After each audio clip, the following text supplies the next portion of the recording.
ঠিক আছে।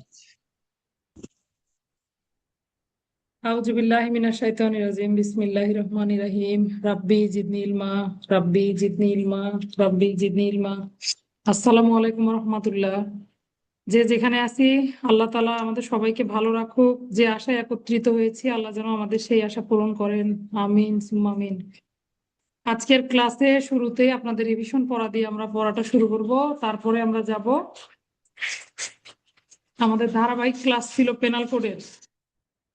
পরীক্ষা একটা নিতে চাইলাম, লিখিত পরীক্ষা, দুইটা লিখিত পরীক্ষা নেওয়া হয়েছে আমার গ্রুপে। যদিও আপনারা লিখতেছেন, এখন অনেকেই লিখতেছেন, প্রথম দিকে এত লেখা জমা দেন নাই, তো এখন অনেকের লেখা জমা হচ্ছে। মোটামুটি ভালো একটা লেখার তো প্র্যাকটিস আছেই। তারপরও একটা পরীক্ষার যে ফরম্যাট, এই ফরম্যাটে আমরা একটা পরীক্ষা দেবো ইনশাল্লাহ আগামী কাল পরশুর মধ্যে। একটা পরীক্ষার প্রশ্ন আপনারা পাবেন, এটা হবে 3 নাম্বার লিখিত পরীক্ষা। লিখিত পরীক্ষার দিকে আমরা অনেক পিছিয়ে আছি, তাই না? এমসিকিউ পরীক্ষা অলরেডি 8টা আমাদের হয়ে গেছে, কিন্তু এই লিখিত পরীক্ষা মাত্র 2টা দিয়ে দিচ্ছি। যারা পুরনো আছেন তারা মাত্র 2টা লিখিত পরীক্ষা দিছেন। 2টা পরীক্ষার রেজাল্ট আমার কাছে সংরক্ষিত আছে। তারপরও পুরনো যারা, নতুন যারা জয়েন করছেন, তারা যদি লিখিত পরীক্ষাগুলো দিতে চান এখনো দিয়ে ফেলতে পারলেন। প্র্যাকটিস হলো, কিন্তু আপনার নম্বর যোগ হবে না, যেহেতু পুরস্কার ঘোষণা করা আছে, তাই না? লিখিত পরীক্ষায় ফার্স্ট হলে পুরস্কারের ব্যবস্থা আছে। এখান থেকে বাকিগুলো দেন। তারপরে যদি এভারেজে নম্বর ভালো আসে, সে যার নম্বর ভালো আসবে সেই পুরস্কার পাবে। ঠিক আছে? আর এমসিকিউ আর 2টা হয়ে গেলে আপনাদের কাঙ্ক্ষিত সেই ব্যক্তি আমরা খুঁজে বের করব, কে আপনাদের ক্লাসে রেগুলার পড়ালেখা করে, তাকে আমরা পুরস্কার দিয়ে ফেলবো। আচ্ছা, তাহলে 2-1 দিনের মধ্যে একটা লিখিত প্রশ্ন পাচ্ছেন আপনারা। সবাই এভাবে প্রিপারেশন নেন, লিখিত পরীক্ষার প্রিপারেশন নেন। আগামী সপ্তাহে ইনশাল্লাহ একটা এমসিকিউ পাবেন। সাদাত ভাই, আপনাকে ধন্যবাদ। আসলে ভালোই লাগলো, আমার ছাত্ররা আমাকে কত ভালোবাসে, সম্মান করে। আমরা ক্লাসে যাব। ফৌজদারি কার্যবিধি রিভিশন ছিল 105 থেকে 126-এর ক। 105 থেকে 126-এর ক ফৌজদারি কার্যবিধি পড়া আপনাদের ক্লাসের পড়া ছিল। পড়া কার কার হয়েছে পড়া?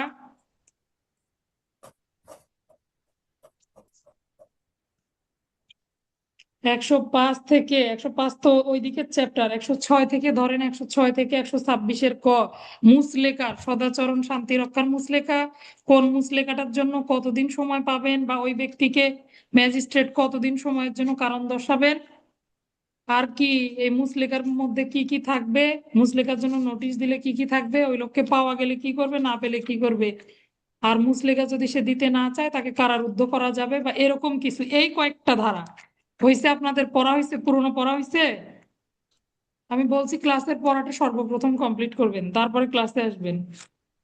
আচ্ছা, সবার জন্য প্রশ্ন উত্তর দেওয়ার চেষ্টা করেন সবাই। জামিনদার প্রত্যাখ্যান, এরকম প্রশ্ন আসলো, জামিনদার প্রত্যাখ্যান একশো বলতে কি বোঝেন? জামিনদার প্রত্যাখ্যান বলতে কি একশো বোঝেন? বাইশ কেন?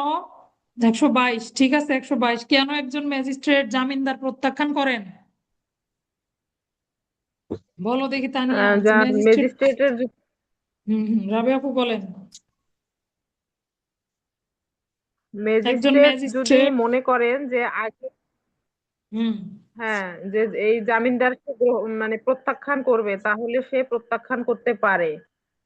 এটা একটা কি ভাষা, যে হচ্ছে ওই যে মানে আগের আর কি ম্যাজিস্ট্রেট হচ্ছে কর্তৃক যে হচ্ছে জামিনদার, সেটা যদি পরের ম্যাজিস্ট্রেট এরকম মনে করে যে হচ্ছে তাকে প্রত্যাখ্যান করবে, তাহলে সে প্রত্যাখ্যান করতে পারে। মানে আগের কি বলতে মানে একটা পূর্ববর্তী ভাষা, ম্যাজিস্ট্রেট। পূর্ববর্তী হ্যাঁ হ্যাঁ, ম্যাজিস্ট্রেট কি যে জানি ওই ব্যক্তিকে ভাষা। জামিনদার গ্রহণ করেছেন, সেই ব্যক্তিকে পরবর্তী ম্যাজিস্ট্রেট আসলে কি করতে পারেন? প্রত্যাখ্যান করতে পারেন। আবার ধরেন পূর্ববর্তী ম্যাজিস্ট্রেট না, আমি একজন ম্যাজিস্ট্রেট, আমি জামিনদার প্রত্যাখ্যান করতে পারি যদি মনে করেন যে এই ব্যক্তি মুচলেকা বা জামিন সম্পাদনের জন্য অনুপযুক্ত। কি অনুপযুক্ত যদি মনে হয় আমার কাছে, যে না, এই লোক তো নিজে একজন চোর, আবার একজন জামিনদার ধরে নিয়ে আসছে, সে আরো বড় বাটপার, ডাকাত, তাহলে ম্যাজিস্ট্রেটের নিকটে যদি যে ব্যক্তি জামিনদার হবেন তাকে অনুপযুক্ত মনে হয়, তখন জামিনদার প্রত্যাখ্যান করতে পারেন। জামিনদার প্রত্যাখ্যান করবেন কত ধারা মোতাবেক? 122। যেহেতু আমরা মুচলেখা পড়তেছি, এখান থেকেই আমরা উত্তর দেব 122। শান্তি রক্ষার ক্ষেত্রে একটা লোকে উত্তর দিল, বাকিদের উত্তর কি মিলছে মনে মনে, নাকি মনে মনেও খুঁজে পাননি? আচ্ছা, শান্তি রক্ষার জন্য যদি আপনি মুচলেকা দিতে না পারেন তখন আপনার দণ্ড হলে সেই দণ্ড কি হবে? শান্তি রক্ষার দরুন মুচলেকা দিতে না পারার জন্য যে কারাদণ্ড হবে সেই কারাদণ্ড কেমন হবে? সশ্রম না বিনাশ্রম? এমসিকিউ দিবে তো বিনাশ্রম। এগুলা, তখন কি করবেন? শান্তি রক্ষার বিনাশ্রম। ক্ষেত্রে মুচলেকা সম্পাদন করতে না পারলে তখন কারাদণ্ডে দণ্ডিত করা হবে, এটা হবে বিনাশ্রম। সশ্রম যারা বলছেন ভুল বলছেন। Kan, Durkan, Tirkan, Tarkan.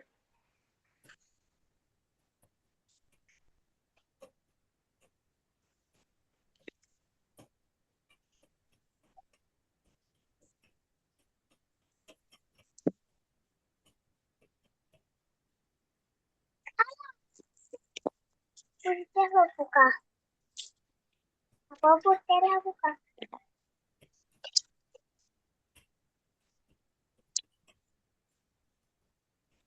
আচ্ছা, তাহলে বুঝতে পারলাম আমরা জামিনদার কেন প্রত্যাখ্যান করে ম্যাজিস্ট্রেট অনুপযুক্ত মনে করলে। আর মুচলেকার ক্ষেত্রে কোনো ব্যক্তি মুচলেকা দিল না, না দিলে পরে তো তাকে কারারুদ্ধ করতে পারবে। সেই যে কারাদণ্ড দিবে এটা হবে বিনাশ্রম। কোনটার কোনটার ক্ষেত্রে বিনাশ্রম? শান্তি রক্ষার ক্ষেত্রে হবে বিনাশ্রম, 108-এর ক্ষেত্রে হবে বিনাশ্রম, 9-10-এর ক্ষেত্রে সশ্রম বিনাশ্রম দুইটাই হতে পারে। আর 106-এরটা তো সাথে সাথেই নিয়ে নেয়। 106 যেটা দণ্ড দেয় তখন সাথে সাথেই সিদ্ধান্ত হয় যে ওই ব্যক্তিকে কি করা হবে। জেলা ম্যাজিস্ট্রেট, পরের প্রশ্ন খেয়াল করেন। কি কিছু বলতেছেন কেউ? পরের প্রশ্ন খেয়াল করেন। যে ব্যক্তি মুচলেকার জন্য কারারুদ্ধ হলো সেই ব্যক্তিকে কে মুক্তি দান করতে পারেন? মুচলেকার জন্য কারারুদ্ধ ব্যক্তিকে কে মুক্তি দান করতে পারেন? জেলা ম্যাজিস্ট্রেট। জেলা ম্যাজিস্ট্রেট। ধন্যবাদ, দুইজনের উত্তরই ঠিক হয়েছে। জেলা ম্যাজিস্ট্রেট তাকে মুক্তি দিতে পারেন। আচ্ছা, তাকে শর্তে বা বিনা শর্তে মুক্তি দেয়া যাবে এই শর্ত নির্ধারণ করবে কে? সরকার। তাহলে শর্তে বা বিনা শর্তে মুক্তি দেয়া যাবে, শর্ত নির্ধারণ করবে সরকার। 124-এর 3, 124-এর 4, 124-এর 4।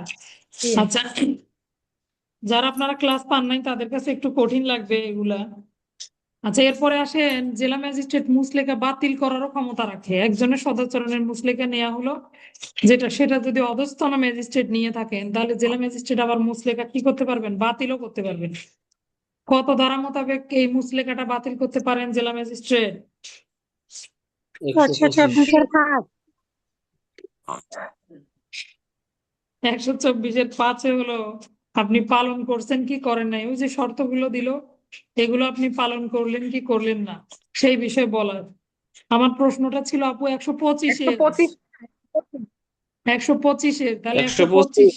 হ্যাঁ, 125-এ বলা আছে কি যে এই যে মুচলেকা সম্পাদন করলো কিন্তু ওই ব্যক্তিকে কি করতে চায় জেলা ম্যাজিস্ট্রেট যদি মনে করে যে না ওনাকে ছেড়ে দিলে কোনো শান্তি শৃঙ্খলার কোনো সমস্যা হবে না তখন এই মুচলেকাটা জেলা ম্যাজিস্ট্রেট বাতিলও করে দেওয়ার ক্ষমতা রাখে 125।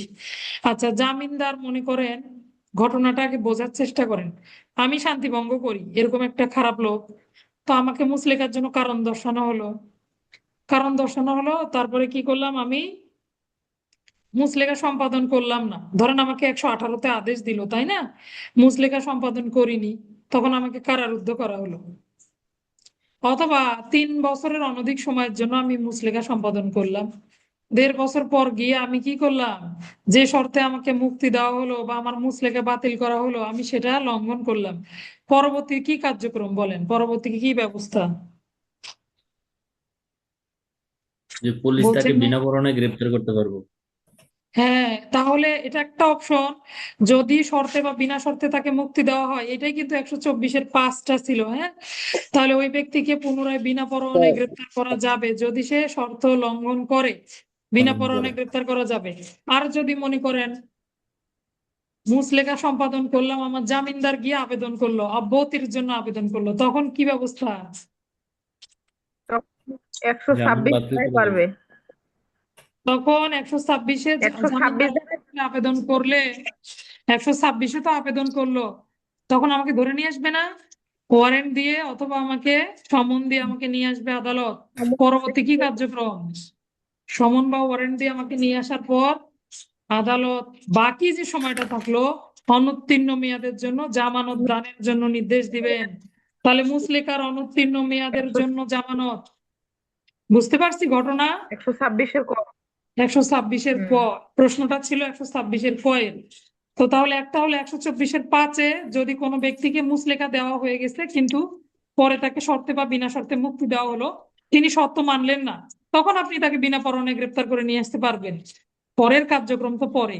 আর যদি জামিনদার অব্যাহতির আবেদন করে, জামিন আর জামিনদার থাকবো না, ইনি ভালো লোক না, তখন আবার আপনাকে সমন বা ওয়ারেন্ট দিয়ে ডেকে নিয়ে আসতে পারবে, এবং বাকি যে সময়টা থাকলো মুচলেকার অনুত্তীর্ণ মেয়াদের জন্য আপনাকে জামানত প্রদান করতে হবে। ঠিক আছে, তাহলে বুঝতে পারছেন পড়া, দুইজন খালি পড়া বুঝতে পারছে, আর বাকিরা তো পড়তেইছে না। আচ্ছা, মুচলেকার জন্য যে কারণ দর্শানোর নোটিশ দিবে, কত ধারা মোতাবেক কারণ দর্শানোর নোটিশ দেওয়া হয়? ধারাগুলা সব পারেন কিন্তু পড়া ভিতর থেকে ধরলে পারেন না। এই জন্য আপনাদের এমসিকিউ এর ফলাফল ভালো, লিখিত ভালো হয় না। কারণ লেখার উপস্থাপন পুরো একটা আলাদা বিষয়, আর এমসিকিউ পুরো একটা ভিন্ন বিষয়, দুটো দুই পৃথিবী। এমসিকিউ প্রশ্ন আমি বলি কাঁটাতারের বেড়া, এমসিকিউ পাস করলেন মানে বেড়া ডিঙিয়ে গেলেন। এখন হলো যুদ্ধের ময়দান, এখানে হলো আপনার মূল যুদ্ধ কোথায়? লিখিত পরীক্ষার ফিল্ড। তা আপনি লিখতে গেলে আপনাকে ভাষাগত দক্ষতা থাকতে হবে, উপস্থাপন ভঙ্গি থাকতে হবে। একই পার্থক্য, কতজন কতভাবে লিখছেন, হাতের লেখায় পড়ে যাচ্ছি। আচ্ছা, তাহলে প্রশ্নের উত্তর দেন, কি জিজ্ঞাসা করলাম? কারণ দর্শানোর মোতাবেক কারণ নোটিশ দিবে দর্শাবে। কত ধারায়? 118। কারণ দর্শানোর নোটিশ দিবে 112 ধারায়। 112 ধারায় কারণ দর্শানোর নোটিশে কি কি বিষয় উল্লেখ থাকবে? 4টি বিষয় উল্লেখ থাকবে। কি কি? যে খবরের ওপর ভিত্তি যে খবরের ওপর যে নোটিশের উপর ভিত্তি করে খবর দেওয়া হবে তার হচ্ছে সারাংশ, তারপরে হচ্ছে অর্থের পরিমাণ, তারপরে হচ্ছে কতদিন বলবৎ থাকবে তার মেয়াদ, আর হচ্ছে জামিনদারের সংখ্যা, শ্রেণী ও প্রকৃতি। আচ্ছা, সুন্দর। তাহলে খবরই, নোটিশ না, যে খবরের উপরে ভিত্তি করে তার বিরুদ্ধে ব্যবস্থা নেওয়া হবে, খবরের সারাংশ, সম্পাদিত মুচলেকার পরিমাণ, জামিনদারের সংখ্যা, প্রকৃতি, শ্রেণী, বলবৎ থাকার মেয়াদ, এই তো। এই 4টা বিষয় থাকবে 112 ধারার নোটিশে। মনে করেন কোনো ব্যক্তি সে আদালতে উপস্থিত নাই, তখন আপনি কি করবেন, কিভাবে জানাবেন? 114 ধারায় সমন ওয়ারেন্ট জারি করা যাবে। আব্দুল সালাম ভাইয়া, কি ব্যাপার, প্রশ্নের উত্তর সে দিচ্ছেন না যদি কেন? এগুলো কি পড়া হয় নাই? কুলসুমা আপু, আপনি তো এগুলো জানেন, উত্তর দিচ্ছে না কেন? শুধু রাবে আপু একা একা বলতেছে। ইয়াসমিন আপু, প্রশ্নের উত্তর দেওয়ার চেষ্টা করেন। আপনারা উত্তর দিতে না চাইলে পরে আপনার পরীক্ষার হলেও এরকম হবে, লেখা বেরোতে চাইবে না, বুঝতে পারছেন? তাহলে আদালতে উপস্থিত ব্যক্তি যদি থাকে তাকে আপনি এমনি পড়ে শোনালেন, বুঝিয়ে দিলেন। যদি অনুপস্থিত থাকে তাকে সমন পরোয়ানা দিয়ে আপনি ডেকে নিতে পারবেন। আর সমন পরোয়ানার সঙ্গে কি দিবেন? ওই নোটিশের একটা কপি দিতে কারণ হবে, অর্থাৎ দর্শাবে। 100, হ্যাঁ, 12 ধারার আদেশের একটা কপি দিতে হবে। 110 ধারা মোতাবেক কত শ্রেণীর ব্যক্তির নিকট থেকে শান্তি রক্ষা ও দুঃখিত অভ্যাসগত অপরাধীদের মুচলেকা গ্রহণ করা হয়, কত শ্রেণীর ব্যক্তি? 6 শ্রেণীর ব্যক্তির। 6 শ্রেণী কি কি বলবেন, বলেন দেখি একটু। অভ্যাসগত ভাবে চোর চেষ্টা ডাকাত করি। দস্যু। 6 চোর, ডাকাত, দস্যু, জালিয়াত। তারপরে হচ্ছে অভ্যাসগতভাবে চোরাই মাল জেনেও সেটা হচ্ছে গ্রহণ করা। আর আরেকটা হচ্ছে 3 নাম্বার হচ্ছে অভ্যাসগতভাবে চোরাই মাল জানার পরেও সেটা হচ্ছে মানে গোপন করা, সহায়তা করা, এরকম আর কি। আর 4 নাম্বার বহন হচ্ছে করা। অভ্যাসগতভাবে কোনো ব্যক্তিকে পূরণ করা, তারপরে হচ্ছে সম্পত্তি আত্মসাৎ করা, না এরকম আর কি কিছু, বল প্রয়োগ করা, বলপূর্বক অপহরণ সম্পত্তি করা। আদায়, বল প্রয়োগ না। বল প্রয়োগ আলাদা অপরাধ, বলপূর্বক সম্পত্তি আদায় আলাদা অপরাধ, পেনাল কোডের অপরাধগুলো কিন্তু ভিন্ন ভিন্ন। বলপূর্বক সম্পত্তি কোনো আদায়। ব্যক্তিকে হ্যাঁ। আচ্ছা, আর 4টা গেল। 5 নাম্বার অভ্যাসগত হচ্ছে ভাবে চোর ডাকাত গৃহভঙ্গকারী দস্যু জালিয়াত, চোরদেরকে আশ্রয় দানকারী, চোরাই মাল গোপনে সাহায্যকারী, 3টা এভাবে পড়তে বলছি না সোজা করে। তারপরে 4 নাম্বার গেল অপহরণ করা, আর ফুসলাইয়া নিয়ে যাওয়া, এরকম ব্যক্তি। আর 2জন লাইয়া বলেন। নিয়ে আর 2জন হচ্ছে অভ্যাসগত ভাবে, মনে হচ্ছে না কেন জানি আমার ওটা। শান্তিভঙ্গ করে বা করার চেষ্টা করে, অপরাধ করে, যে পড়াটা রিভিশন থাকবে, অবশ্যই এটা ভালোভাবে পড়বেন। হ্যাঁ এটাই আপনার সুযোগ পড়াটা কমপ্লিট করার, আর না হলে আপনি এগুলো কিভাবে শেষ করবেন? শান্তিভঙ্গ সম্পর্কিত অপরাধ 6 করার নাম্বার চেষ্টা করে, সহায়তা করে। আরেকটা হলো এমন বিপজ্জনক ব্যক্তি যাকে যে হচ্ছে জামানত ছাড়া যাকে মুক্ত করলে সমাজের পক্ষে যে ব্যক্তি বিপজ্জনক। হ্যাঁ, জামানত ব্যতীত মুক্ত রাখা সমাজের পক্ষে ক্ষতিকারক, এই ধরনের ব্যক্তি। তাহলে বুঝতে পারছি 6 ধরনের ব্যক্তির কিন্তু মুখস্থ রাখতে হবে আপনার। যদি আসে অভ্যাসগত অপরাধীদের নিকট থেকে শান্তি রক্ষার মুচলেকা, এই সদাচরণের মুচলেকা নেওয়ার পদ্ধতি আলোচনা করুন, অথবা অভ্যাসগত অপরাধীদের সদাচরণের মুচলেকা টিকা লিখুন, তখন আপনাকে এই 6টা লিখতে হবে তো। তাহলে কিভাবে শিখাইছিলাম? অভ্যাসগত ভাবে চোর, ডাকাত, জালিয়াত, গৃহভঙ্গকারী, দস্যু, চোরাই মাল গ্রহণকারী, চোরদের সম্পত্তি গোপনের ব্যাপারে সাহায্যকারী, অপহরণকারী, শান্তিভঙ্গ করার চেষ্টা করে, সহায়তা করে। আর আরেকটা হলো এমন বিপজ্জনক ব্যক্তি যাকে জামানত ব্যতীত মুক্ত রাখা সমাজের পক্ষে বিপজ্জনক। আচ্ছা, অবৈধ প্রকাশনা ছাপাখানা পড়ছিলাম আমরা। অবৈধ প্রকাশনা ছাপাখানা মনে আছে নাকি?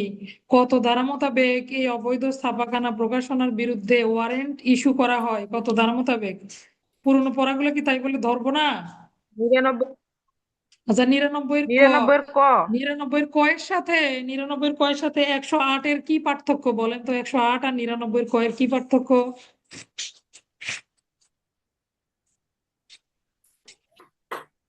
108 হচ্ছে রাষ্ট্রদ্রোহমূলক বিষয় প্রচার করে, হুম এই জন্য হচ্ছে সদাচরণের মুচলেকা দেয়। হুম 108 আর কি বললা 99 এর ক। হ্যাঁ, 99 এর ক হচ্ছে এরকম রাষ্ট্রদ্রোহমূলক কোনো ব্যক্তিকে ব্যঙ্গ করে হচ্ছে প্রকাশনা ছাপায় বা হচ্ছে খবরের কাগজে কোনো লেখালেখি করে এরকম আর কি। ওটা হচ্ছে মানে পার্থক্য, ওটা কি পার্থক্য হচ্ছে এটা খবরের কাগজে ইয়া করে, ছাপায়, আর অর্থাৎ ওটা এটা যে হচ্ছে কোনো মানে প্রকাশনা ছড়ায় আর ছাপাখানা কি। হবে। হ্যাঁ, আর এটাকে এখানে ব্যক্তি নিজেই অপরাধী, নিজেই এগুলো কি করতেছে, ভয় দেখাচ্ছে। কাকে কাকে ভয় দেখাবে? এমন কোন বিদ্রোহাত্মক বিষয় হয়েছে, দেখেন রাষ্ট্রদ্রোহমূলক কোনো কাজ করলো। 108টা হলো সংশ্লিষ্ট ব্যক্তির নিকট থেকে আপনি মুচলেখা নিবেন ম্যাজিস্ট্রেট হিসেবে, জেলা ম্যাজিস্ট্রেট, নির্বাহী ম্যাজিস্ট্রেট। আর 99-এর কয়ের বিষয়টা হলো কোনো অবৈধ প্রকাশনা ছাপাখানায় যদি কি থাকে, এই সংবাদগুলো থাকে, অর্থাৎ বিদ্রোহাত্মক বিষয় 123 ক, 24 ক, 153 ক। আর বড় বড় ব্যক্তিদেরকে কি করা, ভয়ভীতি হুমকি প্রদর্শন করা, একই কাজ। একটা হলো পেপারে ছাপালেন, আরেকটা হলো আপনি নিজে করলেন। তাহলে পেপারে ছাপালে আপনার পেপারটা আদালত কি করতে পারবে? ওয়ারেন্ট দিয়ে এটা ইয়ে করে ফেলতে পারবে, বাজেয়াপ্ত ঘোষণা করে ফেলতে পারবে। আর ব্যক্তি হলে সংশ্লিষ্ট ব্যক্তিকে তার আচার আচরণ ভালো করার জন্য মুচলেকা নেওয়া যাবে বা কারণ দর্শানো যাবে। এবার আসেন, কোন ব্যক্তির বিরুদ্ধে শান্তি রক্ষাই হোক আর সদাচরণই হোক, মুচলেকা সম্পাদনের আদেশ দেয়া হলো, কিন্তু সংশ্লিষ্ট ব্যক্তি কি করলেন? তদন্ত করে দেখা গেল আসলে তার প্রকৃত সেরকম কোনো অপরাধ নাই। তখন কি ব্যবস্থা? কত ধারায় ব্যবস্থা? বুঝি নাই, প্রশ্ন 61 বুঝি নাই। না, আবার একটু বলো দেখি। বললাম যে শান্তি রক্ষা বা ও আচ্ছা, সদাচরণের মুচলেকার জন্য যদি কোনো ব্যক্তিকে কারণ দর্শানো হয়, এটা তো তদন্ত হবে। তদন্ত হবে না, ম্যাজিস্ট্রেট অনুসন্ধান করবেন তো। অনুসন্ধান শেষে দেখা গেল, 117 মনে ধারা করেন তানিয়া, কত ধারা? 117 ধারা অনুযায়ী তদন্ত হবে। হ্যাঁ তানিয়া, ধন্যবাদ তোমাকে। তারপরে কি হলো 117-এর পরে? তদন্ত করে পাইলেন 117 আমি অনুযায়ী ভালো তদন্ত মানুষ। হবে, পাওয়া যায় তাহলে 118-তে কারণ দর্শাবে, আর যদি না পাওয়া যায় তাহলে 119-এ অব্যাহতি দিবে। আপনাদের একটা লোকেরও পড়া হয় না? 118-তে কি কারণ দর্শায়? 118-তে দেখবে যে ওনার দোষ আছে কিনা, দোষ থাকলে ওনাকে মুচলেকা দিতে বলবে। 118 হলো মুচলেকা প্রদানের আদেশ, মুচলেকা, মুচলেকা আর সম্পাদনের 119-এ আদেশ। অব্যাহতি দিবে। হ্যাঁ, 119 অব্যাহতি, এটাই শুনতে চাচ্ছিলাম, যে 119 ধারা মোতাবেক অব্যাহতি দিবে। আচ্ছা, বাকি কারোরই পড়া হয় নাই, ধরে নিলাম বাকি আপনারা সবাই ফেল করলেন, কারোরই পড়া হয়নি। একটা লোক শুধু প্রশ্নের উত্তর দিচ্ছে, আর কেউ প্রশ্নের উত্তর দিচ্ছে না। ফৌজদারি কার্যবিধি এ পর্যন্তই। দেখি পেনাল কোড কি অবস্থা। এবার তো সবার উত্তর দেওয়া উচিত, তাই না? সিআরপিসির ক্লাস পান নাই, ঠিক আছে, পেনাল কোডের ক্লাসগুলো তো আপনারা পেলেন। আচ্ছা, আপনাদের পেনাল কোডের কত ধারা থেকে কত ধারা ছিল? রিভিশন পড়া পড়ে আসেন না, পড়া দেওয়া থাকে, বাউন্ডারি দেওয়া আছে যে এর বাইরে প্রশ্ন করব না, তারপরেও এগুলো বলতে পারেন না, এটা কোনো কথা? 171 থেকে 190 বলেন, বিবৃতিতে স্বাক্ষর দানে অস্বীকার, এগুলো তো সোজা ধারা। 80, বিবৃতিতে 180, স্বাক্ষর অস্বীকার হ্যাঁ, 80। বাদল কোথায়? বাদল আসছে নাকি ক্লাসে? সে তো পটপট করে পড়া ধরলে পরে সে লিয়াকত, ক্লাসে থাকে না। আচ্ছা, বিবৃতিতে স্বাক্ষর দানে অস্বীকার 180, বিবৃতিতে স্বাক্ষর করতে চাইলো না। শপথ গ্রহণে অস্বীকার, শপথ গ্রহণে অস্বীকার। তানিয়া, ধন্যবাদ তোমাকে। 178। শপথ গ্রহণে অস্বীকার 178, কে উত্তর দিলেন? বাহ, এখন তো উত্তর পাওয়া যাচ্ছে। অসত্য তথ্য সরবরাহ করা, মিথ্যা তথ্য সরবরাহ করলেন। তথ্য সরবরাহ করা হচ্ছে 177। 177, 177, মনে করেন আমি এমন একজন অপরাধী, আমাকে বর্ধিত দণ্ড দেওয়া হয়েছিল, এখন আমাকে আদালত কি করলো, একটা প্রজ্ঞাপন জারি করলো যে আপনি আগামী 3 বছর পর্যন্ত কি করবেন, ঠিকানা অবগত করবেন। কিন্তু আমি আদেশ লঙ্ঘন করলাম, আমি কত ধারা মোতাবেক আমার বিরুদ্ধে ব্যবস্থা হবে বলেন? বুঝি নাই। বুঝি নাই আমি। হয় নাই তানিয়া। 188 হলো জারিকৃত আদেশ অমান্যকরণ, এটা তো ভিন্ন বিষয়। 565-র 3 উপধারা 87। লঙ্ঘন করলাম, 565-র 3 উপধারা লঙ্ঘনে আমাকে তো বিনা পরোয়ানায় গ্রেফতার করা যাবে, যাবে না? কিন্তু পেনাল কোডেও আমার বিরুদ্ধে ব্যবস্থা আছে। কত ধারায় ব্যবস্থা?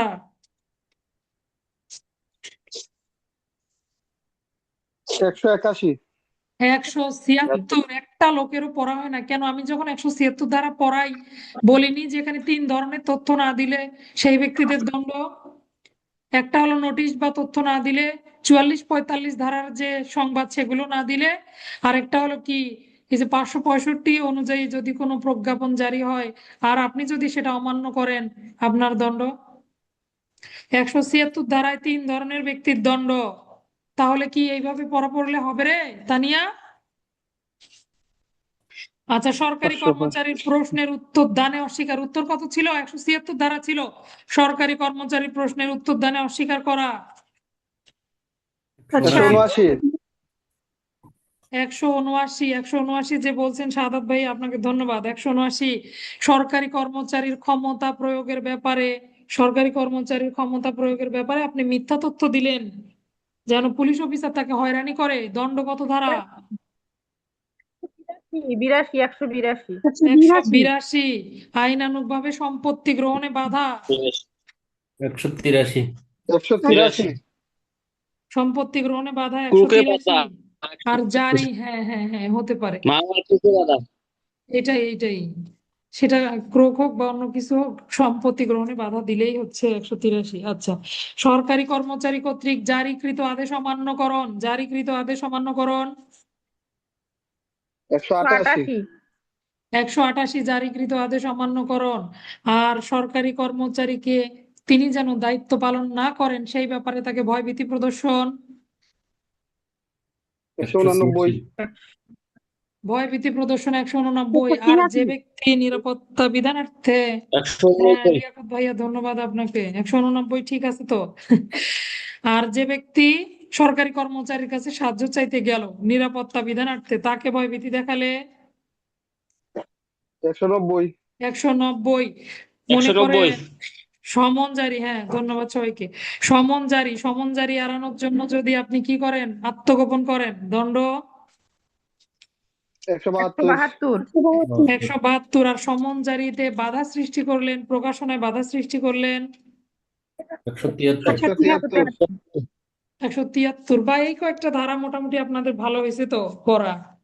কিন্তু পড়া তো শুধু ধারা জিজ্ঞাসা করলে পারেন, আবার জিজ্ঞাসা করলে তো বলতে পারেন না, ভেতর থেকে কিছু জিজ্ঞাসা করলে বলতে পারেন না। ভিতরে কিছু নাই বাইরে আছে। আচ্ছা, একটা উদাহরণ সবাই খেয়াল করেন, কি উদাহরণ, কত ধারায় দণ্ড, এটা বই দেখবেন না কেউ, আমি উদাহরণটা পড়ি। ক, বাংলাদেশ সুপ্রিম কোর্ট হতে জারিকৃত একটি সমনের আজ্ঞা অনুযায়ী, প্রশ্ন বুঝে তারপর উত্তর দিবেন, জারিকৃত দেখেই হুমহাম করে এমনি একটা ধারা বলে দিয়েন না, ঠিক আছে? ক্লু দিলাম। ক, বাংলাদেশ সুপ্রিম কোর্ট থেকে জারিকৃত সমনের আজ্ঞা অনুযায়ী আদালতে উপস্থিত হওয়ার জন্য আইনত বাধ্য থাকা সত্ত্বেও ইচ্ছাকৃতভাবে অনুপস্থিত থাকে, ক, কত ধারা মোতাবেক অপরাধ করেছে বলে গণ্য হবে? 174। 174 ধারা। মাশাল্লাহ মাশাল্লাহ, অর্থাৎ সমনের সরকারি কর্মচারী আদেশের আজ্ঞা অনুযায়ী হাজির না হয়, 174 ধারা। সবার উত্তর সঠিক হয়েছে। ঠিক আছে, আরেকটা প্রশ্ন যাই, আরেকটা উদাহরণ পড়ি, দেখি উদাহরণ ধরতে পাচ্ছেন কিনা।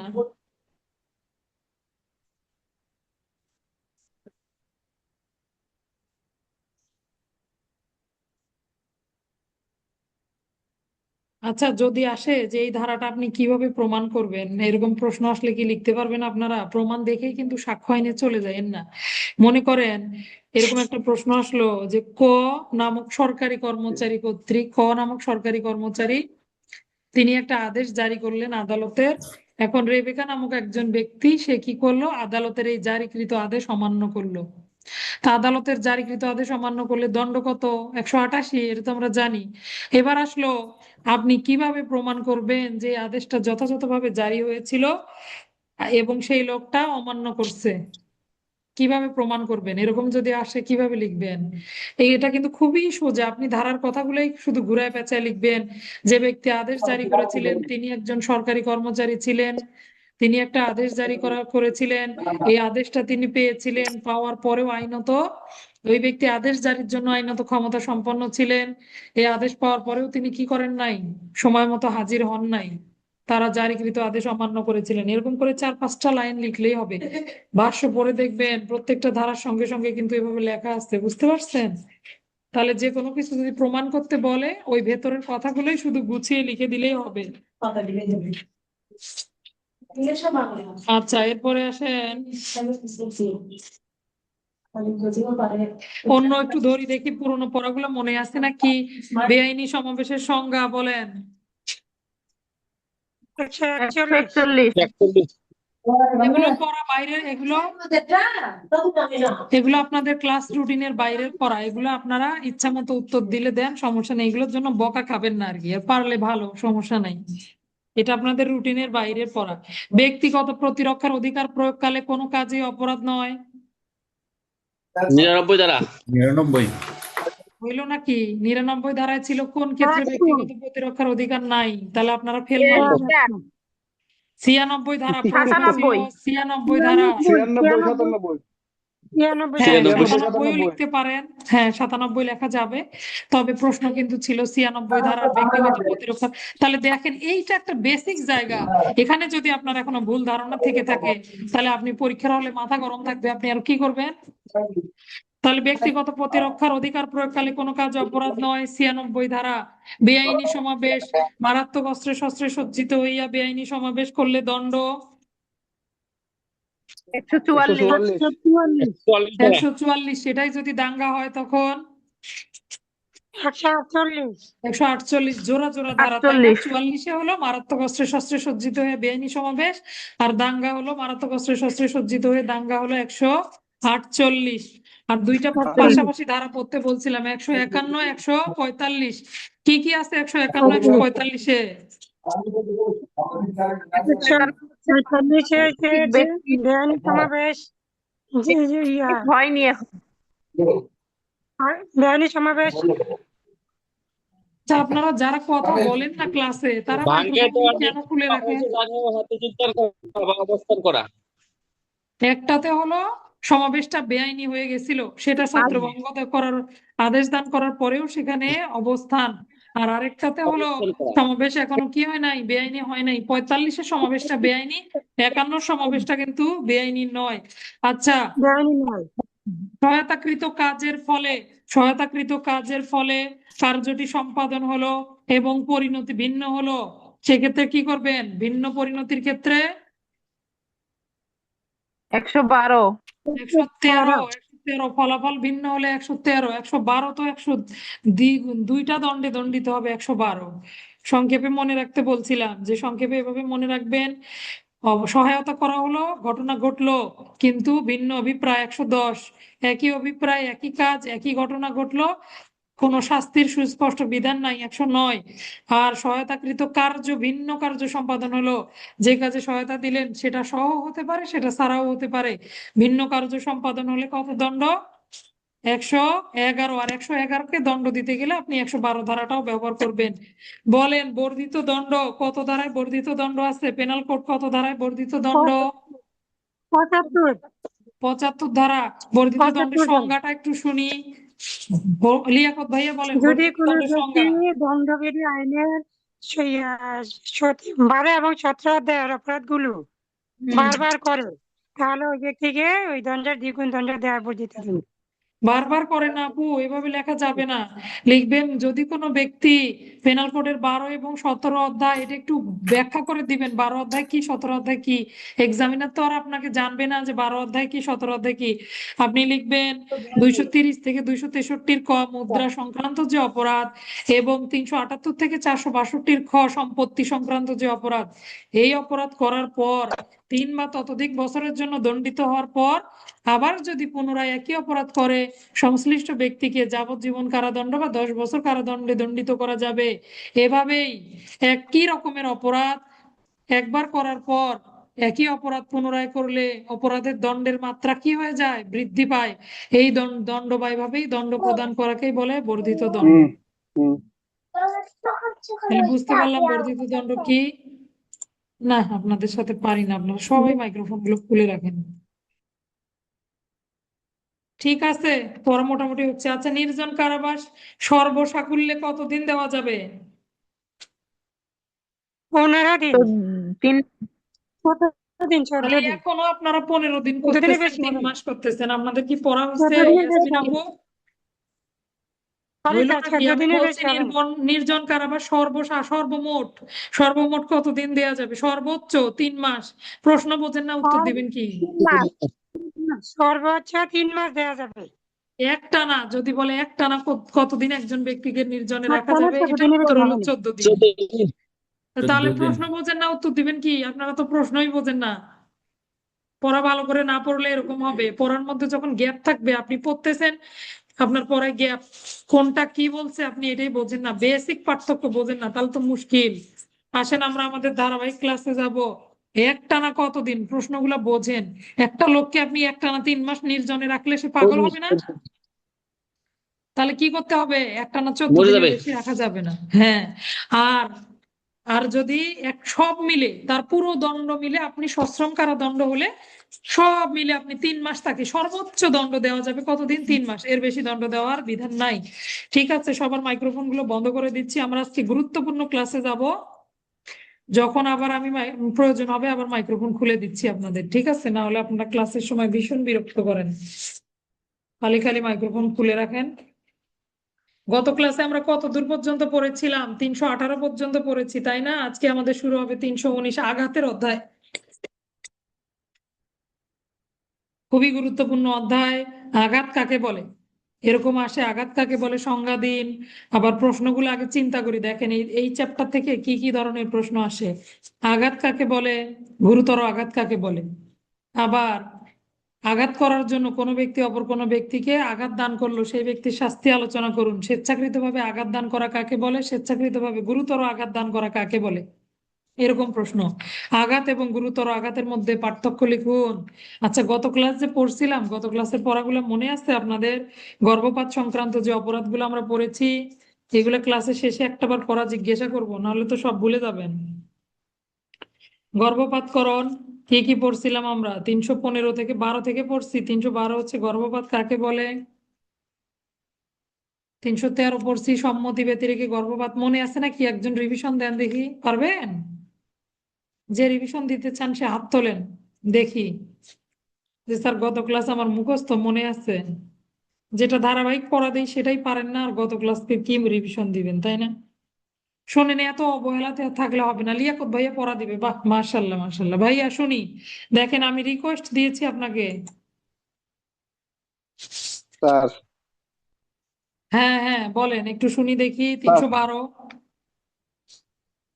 গত ক্লাসে পড়ছিলাম 312 থেকে 318। 312 গর্ভপাতকরণের দণ্ড।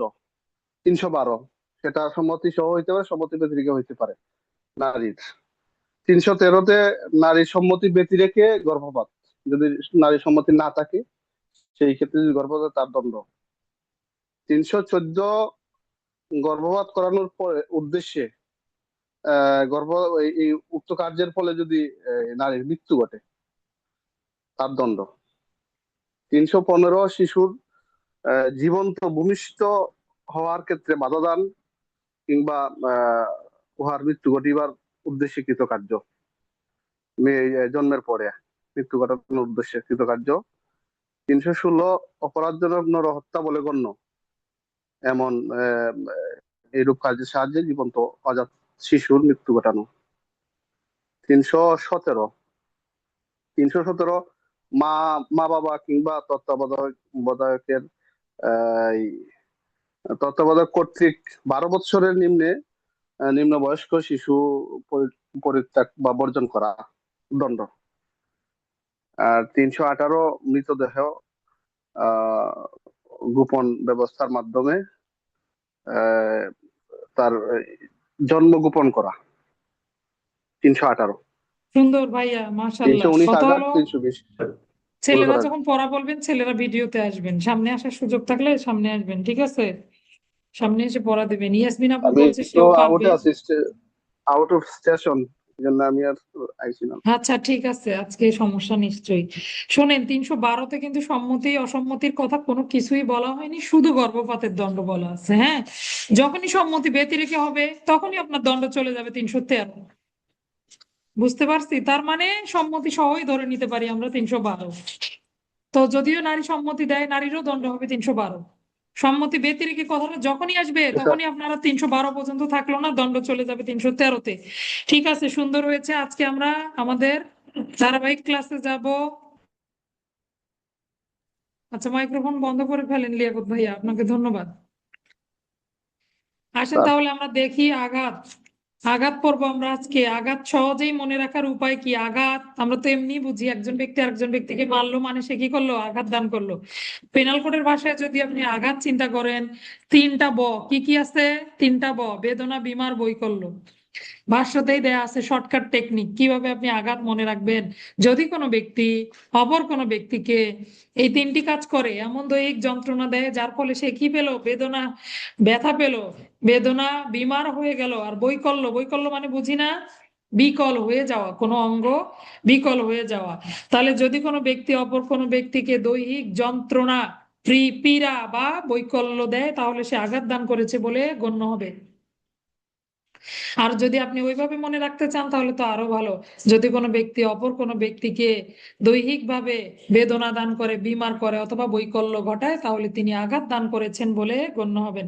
তাহলে এর থেকে সোজা সংজ্ঞা আছে, এক লাইনের সংজ্ঞা, এখানে আপনার কোন আর অন্য কোনো কিছু নাই। তাহলে আঘাত কাকে বলে? যদি কোনো ব্যক্তি অপর কোনো ব্যক্তিকে, সংজ্ঞাগুলো মুখস্থ করে ফেলবেন। যদি কোনো ব্যক্তি অপর কোনো ব্যক্তিকে বেদনা, বিমার বা বৈকল্য ঘটায়, তাহলে তিনি আঘাত দান করেছেন বলে গণ্য হবেন। এটাকে বলে আঘাত। আচ্ছা, পেনাল কোডে কি আঘাতের দণ্ড আছে?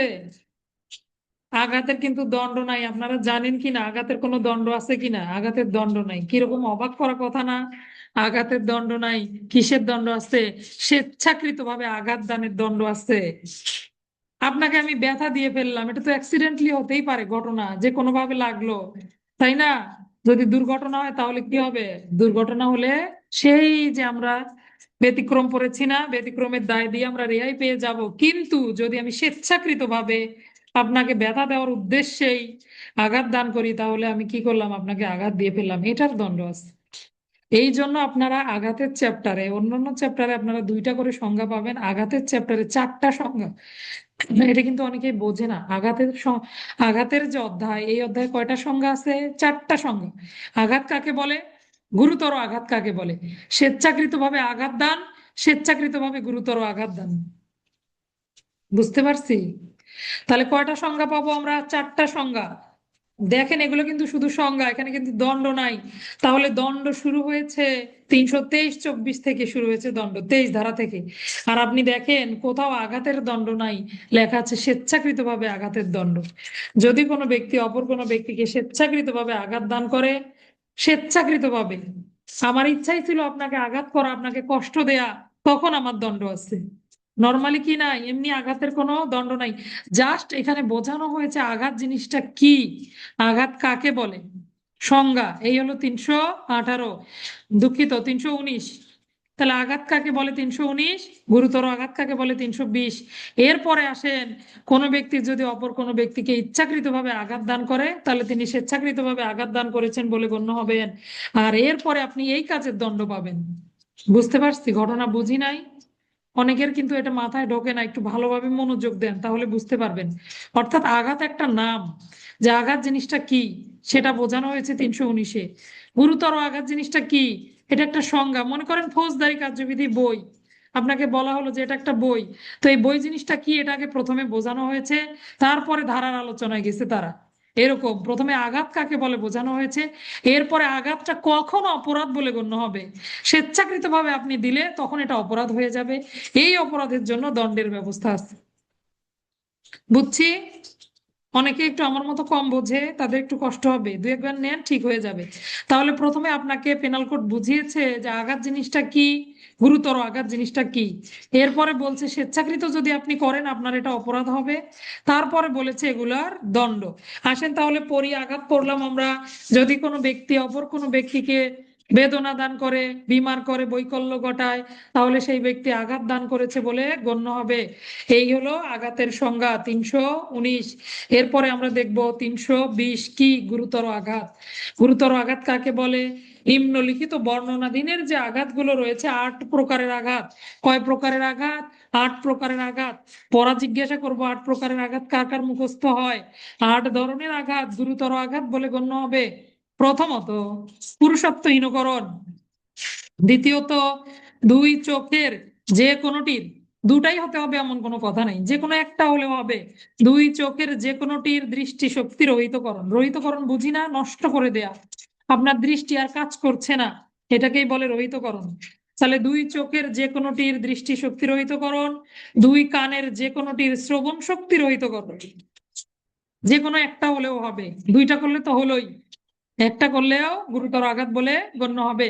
তাহলে বুঝতেছি আমরা ঘটনাগুলো, পুরুষত্বহীনকরণ, দুই চোখের যে কোনোটার দৃষ্টিশক্তি নষ্টকরণ, দুই কানের যে কোনোটার শ্রবণ শক্তি নষ্টকরণ। এই পর্যন্ত তো মনে থাকে না, তারপরে আর এসে মনে থাকে না। যে কোনো অঙ্গ বা গ্রন্থির অনিষ্ট সাধন। গ্রন্থি মানে বুঝি না কি, এই যে রক থাকে না শরীরে, আমি এত বেশি ভালো আপনাদের মতো বুঝি না, এগুলোই ধরে নেন আপাতত পড়ার জন্য। গ্রন্থি যে কোনো অঙ্গ হতে পারে, মানুষের শরীরের বিভিন্ন গ্রন্থি আছে। ল্যাক্রিমাল গ্ল্যান্ড বলে, গলায় থাকে, লালা গ্রন্থি, থাইরয়েড হরমোন নিঃসৃত হয় থাইরয়েড গ্রন্থি। যারা বেশি ভালো বোঝেন তারা তো বোঝেনি, না বুঝলে একটু গুগল থেকে দেখে নিবেন গ্রন্থি কোনগুলো, সাথে সাথে আপনাকে ছবি সহ সব উপস্থাপন করবে। এখন তো পড়ালেখা সোজা, বলেন। আচ্ছা, তাহলে যে কোনো অঙ্গ বা গ্রন্থির অনিষ্ট সাধন, অনিষ্ট মানে আমরা জানি কি, ক্ষতি সাধন, কোন অঙ্গ বা গ্রন্থির ক্ষতি সাধন করা। এবার আসেন কোন অঙ্গ বা গ্রন্থির কর্মশক্তি সমূহের বিনাশ ঘটানো। তাহলে কোনো অঙ্গ বা গ্রন্থির অনিষ্ট সাধন, ক্ষতি করা। আরেকটা হলো কি, আপনি অঙ্গ বা গ্রন্থির ক্ষতি তেমন ভাবে সাধিত হয়নি, ধরেন কেটে যায়নি বা কোনোভাবে ক্ষতি হয়নি, কিন্তু এই গ্রন্থি আপনার আর কাজে লাগে না, তার কর্মক্ষমতা নষ্ট হয়েছে। অঙ্গ, হাত, আপনার হাত হাতের জায়গায় আছে, সবই ঠিক আছে, হাত আর আপনার কাজ করে না, এটাকেই বোঝানো হয়েছে কর্মশক্তির বিনাশ অথবা স্থায়ীভাবে ক্ষতি সাধন করা। পঙ্গু করে ফেললেন আপনি, সুস্থ আছে, পা পায়ের জায়গাতেই আছে কিন্তু পা কাজ করে না, তাহলে এটাকে কি বলে, এটাকে বলে কর্মশক্তির বিনাশ। অর্থাৎ আপনার শরীরে সচলতা নাই, যেটা যে কাজের জন্য উপযোগিতা হ্রাস করা। আমরা পানি দূষণে পড়ছি না, পানি আপনি খাবারের জন্য ব্যবহার করছেন, পানির এমন কাজ করলো কোনো ব্যক্তি, এমন ভাবে দূষিত করলো, পানির ব্যবহারের, খাবারের উপযোগিতা নষ্টকরণ। ভাইয়া পুরুষত্বহীনকরণ বোঝেন না, এটা আপনি একটু গুগলে দেখে নেন, ঠিক আছে। স্যার কি আর সব বলবে, কি আজব প্রশ্ন আপনাদের। আচ্ছা, তাহলে যে কোনো ব্যক্তির কোনো অঙ্গ বা গ্রন্থির অনিষ্ট সাধন অথবা অঙ্গ বা গ্রন্থির কর্মশক্তি সমূহের বিনাশ। পুরুষত্বহীনকরণ আর কর্মশক্তির বিনাশ তো এক নয়, দুটো ভিন্ন অপরাধ, এজন্যই তো আলাদা আলাদা নাম দেয়া আছে। আচ্ছা, এরপরে আসেন মস্তক বা মুখমণ্ডলের স্থায়ী ক্ষতি সাধন বা কি করা, বিকৃতি সাধন। মস্তক মানে তো মাথা আমরা বুঝি, মুখমণ্ডল মানে পুরোটাকে মুখমণ্ডল বলা হয়। এই মুখমণ্ডলের বিকৃতি সাধন। মানুষের সৌন্দর্যের রাজধানী কোনটাকে বলা হয় জানেন নাকি, পা। মুখ মুখ হলো মানুষের সৌন্দর্যের রাজধানী। আপনি গলা কেটে ফেলে রাখেন, আপনি আর মানুষকে চিনবেন না, কারণ মানুষের মুখটাই মানুষের পরিচয়। তো আপনি সৌন্দর্যের নষ্ট করে ফেললেন, আপনি মুখের কি করলেন, বিকৃতি সাধন করলেন, আপনি গুরুতর আঘাত করলেন। বুঝতে পারতেছি কথাগুলো? তাহলে মস্তক বা মুখমণ্ডলের স্থায়ী বিকৃতি সাধনকরণ। এবার আসেন হাড় বা দন্তভঙ্গ, শরীরের যে কোনো হাড় ভেঙে ফেললেন, অথবা দন্তভঙ্গ, এমন করে সারের নাকে ঘুষি দিলেন, নাক তো ফাটলোই, সাথে একটা দাঁতও পড়ে গেল। এই যে দাঁত ভেঙে গেলেও, অথবা গ্রন্থিচ্যুতকরণ, যে গ্রন্থিটা যে জায়গায় থাকার কথা সেখান থেকে ছুটে গেল। আপনারা এখন আধুনিক ভাষায় আপনারা এটা জানেন না কি, অনেকেই লিগামেন্ট বলে না, আমার লিগামেন্টের জয়েন্ট ছুটে গেছে। এই যে গ্রন্থিচ্যুতকরণ এটাকে বলে, লিগামেন্ট সরে নড়ে যাওয়া। আচ্ছা, হাড় বা দন্তভঙ্গ অথবা গ্রন্থিচ্যুতকরণ। অষ্টমত কি এমন আঘাত যেটা আপনাকে এতটাই তীব্র দৈহিক যন্ত্রণা দান করবে যে আপনি আপনার দৈনন্দিন যে স্বাভাবিক কাজকর্ম এটা অনুসরণ করতে বা এই কাজ করতে আপনি অসমর্থ হন, মানে আর আপনার সক্ষমতা নাই। 20 দিনের বেশি বিছানায় পড়ে থাকলেন, আপনার স্বাভাবিক যে নড়াচড়া এটা আপনি করতে পারলেন না। এরকম কাজ হলেও কি হবে, গুরুতর আঘাত বলে গণ্য হবে। আচ্ছা, তাহলে 8 প্রকার কি কি, চারটা চারটা করে পড়ে ফেলেন। পাঁচটা পাঁচটা আর তিনটা নেন, তাহলে সুবিধা হবে। কিরকম দেখেন, প্রথমটা পুরুষত্বহীনকরণ, 2 চোখের যে কোনোটা দৃষ্টিশক্তি রহিতকরণ, 2 কানের যে কোনোটি শ্রবণ শক্তি রহিতকরণ, তারপরে যে কোনো অঙ্গ বা গ্রন্থির অনিষ্ট সাধন। একই কথা সঙ্গে শুধু লাগাবেন অঙ্গ বা গ্রন্থির কর্মশক্তির বিনাশ ঘটানো। তাহলে হয়ে গেল কয়টা, 5টা হয়ে গেল। এবার আসেন মস্তক বা মুখমণ্ডলের বিকৃতি সাধন, হাড় বা দন্তভঙ্গ। মুখের পরে আপনার মনে পড়বে দাঁত ভঙ্গ, হাড় বা দন্তভঙ্গ। এরপরে এমন আঘাত দান করা যেটা সংশ্লিষ্ট ব্যক্তিকে 20 দিন পর্যন্ত তীব্র দৈহিক যন্ত্রণা দান করে, যে তিনি তার সাধারণ কাজকর্ম করতে অসমর্থ হয়ে পড়েন। এই হলো 8 প্রকারের অপরাধ বা 8 রকমের অপরাধ, যেগুলোকে বলে কি গুরুতর আঘাত।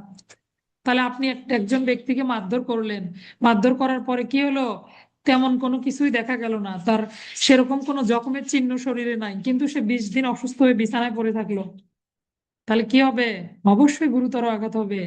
কি বলা আছে দেখেন, আঘাতপ্রাপ্ত ব্যক্তিকে 20 দিন মেয়াদের জন্য তীব্র দৈহিক যন্ত্রণা দান করে বা তাকে তার সাধারণ পেশা, সে অফিসেও যেতে পারছে না, সাধারণ পেশা অনুসরণ করতে অসমর্থ করে।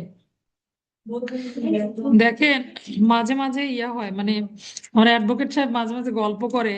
তো মামলা একটা চলছিল কোর্টে, খেয়াল করেন সবাই, একটা মামলা চলছিল কোর্টে, তার সে যার পক্ষে লড়াই করছিল বাদী, সেই বাদী ছিল গুরুতর আঘাতপ্রাপ্ত ব্যক্তি। তখন এইভাবে কোর্টে তাকে সে যখন জেরা করে তখন তাকে এভাবে জিজ্ঞাসা করছে বিরুদ্ধ পক্ষের উকিল, যে তার তো কোনো শরীরে কোনো আঘাতের চিহ্ন নাই, তাহলে আপনি কিভাবে তাকে গুরুতর আঘাত করলো, আমার আসামি কিভাবে তাকে গুরুতর আঘাত করলো, সে ছিল বাদী পক্ষের উকিল, বুঝতে পারছেন?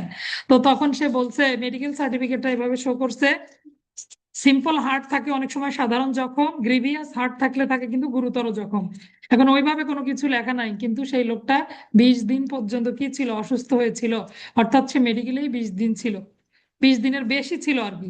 তখন সে এই 8 নম্বর পয়েন্টটা দিয়ে জেরা করছে, পরে আমাকে এসে গল্প শুনাইছে যে দেখো এরকম স্যাররা তো জিজ্ঞাসা করছিল যে তার তো গুরুতর আঘাতের যে 8 ধরনের শ্রেণী আছে কোনোটার মধ্যেই পড়ে না, মানে অষ্টমটা বাদে, অষ্টমটা কিন্তু গভীরভাবে খেয়াল করলে তারপরে বোঝা যায়। দেখেন এমনিতে একটা লোকের মাথা ফেটে গেল, চোখ নষ্ট হয়ে গেল, হাড় ভেঙে গেল, এগুলো আপনি দেখতে পাচ্ছেন দৃশ্যমান, কিন্তু একটা লোক সুস্থ সবলই মনে হচ্ছে, কিন্তু সে যদি 20 দিনের বেশি কি হয়, কষ্ট পায়, দৈহিক যন্ত্রণা পায়, তাহলেও কিন্তু সেটা গুরুতর আঘাত। তখন এই যে অষ্টমত, এটা দিয়ে সে কি করছে, আসামিকে জেলে পুরে দিছে। পরে এসে আমার সঙ্গে এসে গল্প করলো, তাই এটা মনে পড়লো, আপনাদের এটা প্রায় বলি আমি, যখন এটা পড়াই তখন আমার মনে পড়ে যায়। তাহলে এবার একটু 8 শ্রেণীর অপরাধ কি কিভাবে গুরুতর আঘাত হয় শুনবো, আরেকবার বলি, সবাই মনোযোগ দেন। প্রথমত পুরুষত্বহীনকরণ, দ্বিতীয়ত 2 চোখের যে কোনোটা দৃষ্টিশক্তি নষ্টকরণ, রহিতকরণ বলতে কষ্ট হলে আপনি নষ্টকরণ বলতে পারেন, 2 কানের যে কোনোটা শ্রবণ শক্তি নষ্টকরণ, কোনো অঙ্গ বা গ্রন্থির ক্ষতি সাধন বা অনিষ্ট সাধন, অঙ্গ বা গ্রন্থির কর্মশক্তির বিনাশ ঘটানো বা স্থায়ী ক্ষতি সাধন। এই 5টা আগে বলে ফেলবেন। এরপরে আসবেন মস্তক বা মুখমণ্ডলের স্থায়ী বিকৃতি সাধন, হাড় বা দন্তভঙ্গ বা গ্রন্থিচ্যুতকরণ। তারপরে বলবেন এমন আঘাত দান করা যাতে আঘাতপ্রাপ্ত ব্যক্তি 20 দিনের বেশি তীব্র দৈহিক যন্ত্রণা পায়। সাধারণ পেশা অনুসরণ করতে অসমর্থ হয়। সাদাত ভাইয়া পড়া বলবেন? হাত তোলেন, কে পড়া বলবেন একটু শুনি। শুধু পড়িয়ে গেলাম কিন্তু ফিডব্যাক পেলাম না, তাহলে কি হলো বলেন? আপনাদের পড়াটা মেইন। আমি কতটুকু পারলাম না পারলাম এটা কি বড় কথা? বড় কথা আপনি কতটা নিতে পারলেন। শুধু পড়িয়ে গেলে তো হয় না। রাবে আপু পড়া বলবে, ঠিক আছে, রাবে আপুকে মাইক্রোফোন অ্যাক্সেস দিচ্ছি, হ্যাঁ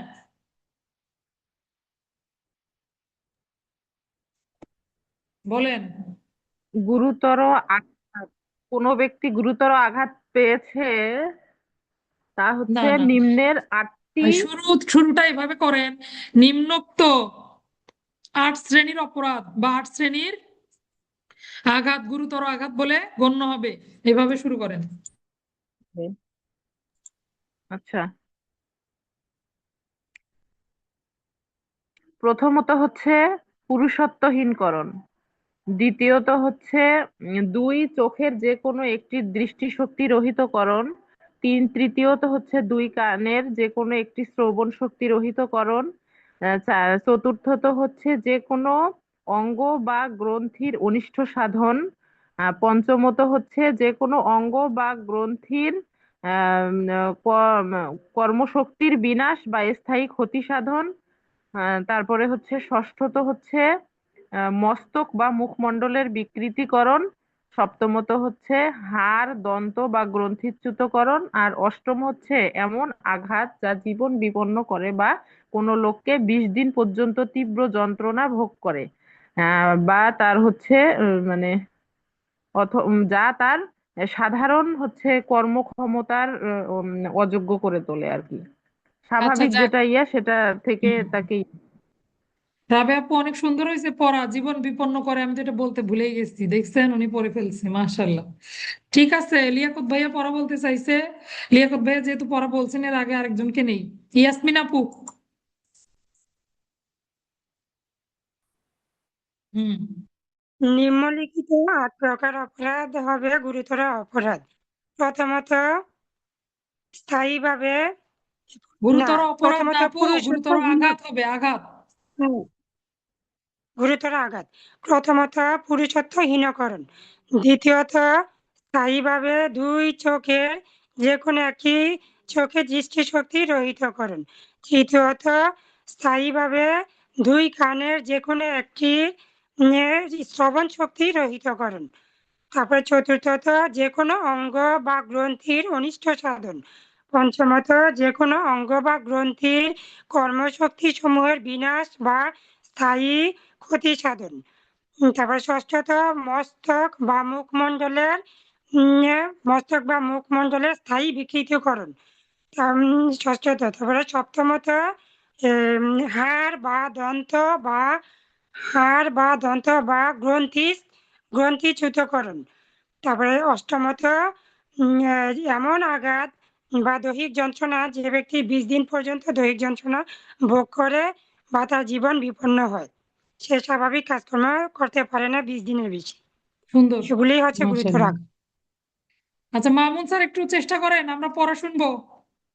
জাহিদ স্যার আপনি ঠিক মতো ক্লাসে আসেন না কেন? আপনার নামে কমপ্লেন চলে গেছে জায়গা মতো। সমস্যা নাই, বলেন, দেখেন মাইক্রোফোনের অ্যাক্সেস দিছি। মামুন স্যার।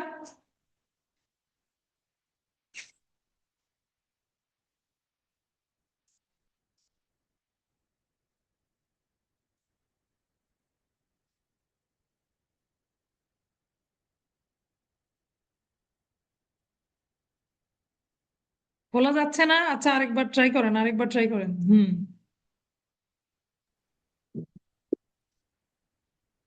গুরুতর আঘাত মূলত হুম নিম্নলিখিত 8 প্রকার। প্রথমত পুরুষত্বহীনতা করা, হুম দ্বিতীয়ত দুই চোখের যে কোনো একটি নষ্ট করা, তৃতীয়ত দুই কানের যে কোনো মানে কানের শ্রবণ শক্তি নষ্ট করা, চতুর্থ হচ্ছে শ্রবণ শক্তি নষ্ট করা, চতুর্থ হচ্ছে যে কোনো অঙ্গহানি করা আর কি,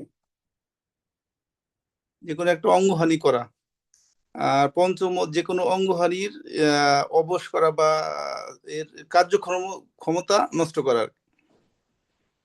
আহ, ষ- পঞ্চম এটাই 5 ষষ্ঠ নাম্বার ছিল, ষষ্ঠ এটা 5 নাম্বার ছিল। হ্যাঁ, 6 পাঁচ নাম্বারটা বলেন। নম্বরটা হচ্ছে মাথা বা মুখমণ্ডল নষ্ট করা আর কি। এবং সপ্তমে হচ্ছে দন্ত বা দাঁতের দাঁত ভাঙা বা অন্য হাড়। কোনো গুরুতর হুম। হাড় ভাঙা। আর অষ্টমে হচ্ছে যে এমন আঘাত, যে আঘাত অন্তত হাসপাতালে অন্তত 20 দিন চিকিৎসাধীন অবস্থা থাকা বা তার স্বাভাবিক কাজকর্ম ব্যাঘাত ঘটা। মানে ওই লোকটা 20 দিন যন্ত্রণা ভোগ করবে, 20 দিন পর্যন্ত দৈহিক যন্ত্র যন্ত্রণা ভোগ করে। হ্যাঁ, ঠিক আছে, সুন্দর, আগের থেকে ইমপ্রুভ হয়েছে। চেষ্টা করেন, ইনশাল্লাহ আরো দেখবেন সুন্দর করে বলতে পারছেন।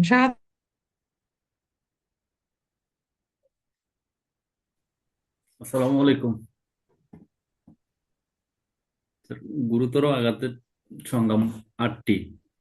পুরুষত্বহীনকরণ, স্থায়ীভাবে 2 চোখের যে কোনো একটি দৃষ্টিশক্তি রহিতকরণ, স্থায়ীভাবে 2 কানের যে কোনো একটি শ্রবণ শক্তি রহিতকরণ, যে কোনো অঙ্গ বা গ্রন্থহানির স্থায়ীভাবে অনিষ্ট সাধন করা, তারপরে যে কোনো অঙ্গ বা গ্রন্থির কর্মশক্তিসমূহ বিনাশ করা, মস্তক মুখমণ্ডল স্থায়ী বিকৃতিকরণ, হাড় দন্তভঙ্গ বা আহ, গ্রন্থিচ্যুতকরণ, যে আঘাত জীবন বিপন্ন করে বা 20 দিনের বেশি হসপিটালে ভর্তি থাকা লাগে স্যার, এরকম।